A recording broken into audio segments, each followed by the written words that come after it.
square off again over our policies in Iraq. President Bush just visited Iraq to highlight the progress in Anbar province, which is west of Baghdad. Democrats, meanwhile, point out that the violence is getting worse in other provinces. The debate that is coming here in Washington over whether to keep the Iraq war going or start bringing the troops home is going to feature military veterans on both sides of the argument. And two Iraq veterans you're going to see a lot of in the weeks ahead. Join us now. Brandon Friedman served in both Afghanistan and Iraq and is co-chairman of the VoteVets.org. He is also the author of The War I Always Wanted. And Pete Hegseth is also an Iraq war veteran, and he is executive director of Vets for Freedom. Thank you both. We appreciate you coming in. Pete, I want to start with you. The troop escalation was designed to give the Iraqi political government, political leaders, more time to solve their problems. They have not solved their problems. So what's wrong with starting to bring our troops out of there? Well, it's way too early to say that political progress is not possible and will not happen.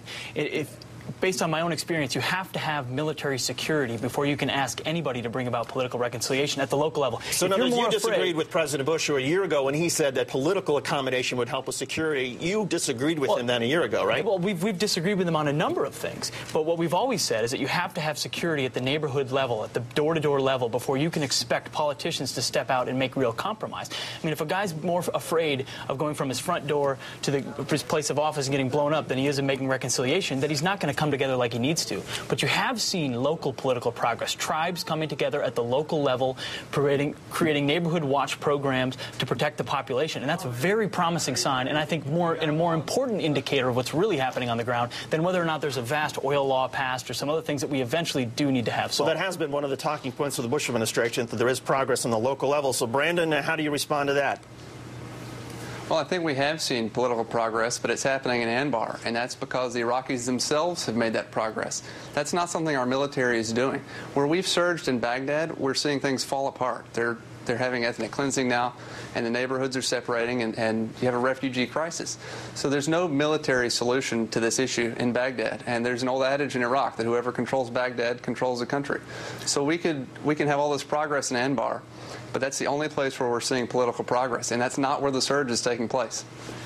David, I'd like to chime in on that on Anbar. The only reason the tribes were able to rise up is because American forces cleared Ramadi and Anbar and then held it and created a security environment in which the tribal leaders could take on Al-Qaeda. They did hold it, but part of the deal was that the U.S. was giving essentially amnesty to tribal leaders who previously had their followers killing Americans. In other words, guys who killed Americans were given amnesty, and that was part of the agreement in Anbar. Those are very, very difficult things to come to terms with. But if you're fighting a counterinsurgency, you ultimately have to co-opt the enemy. You can't kill all the insurgents, so you have to shift allegiances. And that's exactly what happened in Anbar, and I take issue with the fact that the places we've cleared have accelerated the civil war. That's absolutely not true. We've dampened the violence in Diyala province and in the sections of Baghdad that we've cleared thus far. The surge is working, and if given more time, I think it will translate into the political process that we all know is needed there. Brandon, what would VoteVets.org have us do if, in fact, the civil war gets even worse if U.S. troops get out?